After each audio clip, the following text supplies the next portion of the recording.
Hello Viju Prasad ഇപ്പോ cancer ഇല്ലെന്നാണ് പറയുന്നത്. ഇതില് ക്യാൻസറിന്റെ ഓപ്പറേഷൻ പറ പോയി. ഞാൻ മഹാചട്ടമ്പി ആണെങ്കിലും എന്നെ വിശ്വസിക്കാം, ഞാൻ ദശമൂലം.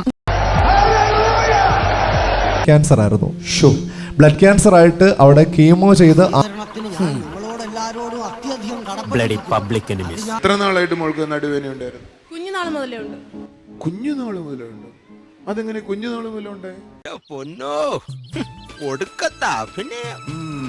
കംപ്ലീറ്റ് പോയി. എഴുന്നേറ്റ് വന്നൊരു കൈയടി കൊടുത്തേ.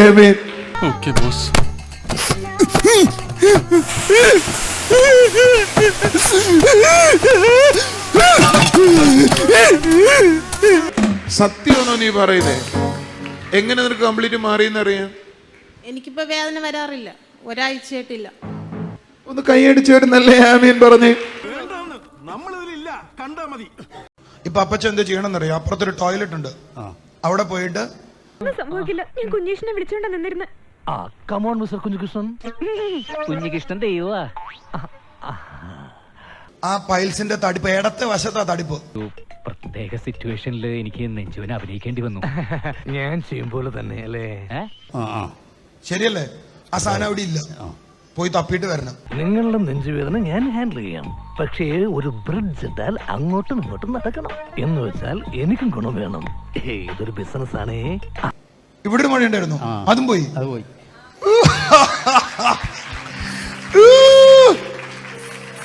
ഇവിടെ വരുമ്പോ ഈ സാധനമായിട്ടാണ് വന്നേ. ഇതെന്തോ ഇവിടെ വേദനയുണ്ട്. അവിടെ ഉണ്ട്. അയ്യോ, ഇത് തിരുമലോണ്ട് ശരിയാവില്ല. ചെറുത്, അതും അതിന്റെ കൂട്ടത്തിൽ മറ്റേ ചെറുതും കൂടെ പോയിട്ടുണ്ട്. അപ്പോൾ ഹൃദയരക്ഷയ്ക്ക് ഒന്ന് പരിശോധിച്ചിട്ട് വരണം. രണ്ട് മഴയും പോയി, ഇവിടുത്തെ മഴയും പോയി, പൈൽസിന്റെ മഴയും പോയി. ഒക്കെ നമ്പർ ആയിരുന്നു അല്ലേ? ഓക്കെ, വരാനുള്ള കാരണം ഈ മോന് ബ്ലഡ് ക്യാൻസർ ആയിരുന്നു. ബ്ലഡ് ക്യാൻസർ ആയിട്ട് അവിടെ കീമോ ചെയ്ത് RCCയിൽ ഇരിക്കുന്ന സമയത്താണ് എന്റെ ദൈവമേ, കരുണാമയനി, കാരുണ്യനിധിയായി അങ്ങ് എല്ലാം കാണുന്നു. ഏതോ ഒരു സിസ്റ്റർ എന്നിട്ട് പറഞ്ഞു, ഒന്ന് കേട്ട് നോക്ക്. ഇങ്ങനെ ഒരു പ്രാർത്ഥനാ കൂട്ടമുണ്ട്. വേണമെന്ന് വെച്ചാലും ഇല്ലെങ്കിലും മരണം അതൊരു സത്യമാണ്. നിങ്ങൾ അവിടെ ചെന്ന് പ്രാർത്ഥിപ്പിക്കും. RCCയിൽ നിന്ന് ഏകദേശം 10-12 സിസ്റ്റേഴ്സ് നമ്മുടെ ചർച്ചയിൽ വരുന്നുണ്ട്. എനിക്ക് ജപം തുടങ്ങാൻ സമയമായി. ഓക്കെ, അതിന് കാരണം എന്താ പറയാ? അവര് ചികിത്സിച്ച ഒരു സൗഖ്യമായി. ഒരു മോട്ടിവേഷണൽ ട്രെയിനർ ചെയ്യുന്ന അതേ കാര്യം തന്നെ, പക്ഷെ നമ്മൾ അതിനുള്ളിലേക്ക് ഒരു ചെറിയ കാര്യം കൂടി ഇഞ്ചക്ട് ചെയ്യും, ദൈവം. അപ്പൊ ആ ചികിത്സിച്ചവര് സൗഖ്യമായതിനെ തുടർന്ന് അവര് നമ്മുടെ ചർച്ചയിൽ കൂടുപോയപ്പോ ഇന്ന് രാത്രിയിൽ എത്ര പേർ അത്ഭുതങ്ങളിൽ വിശ്വസിക്കും?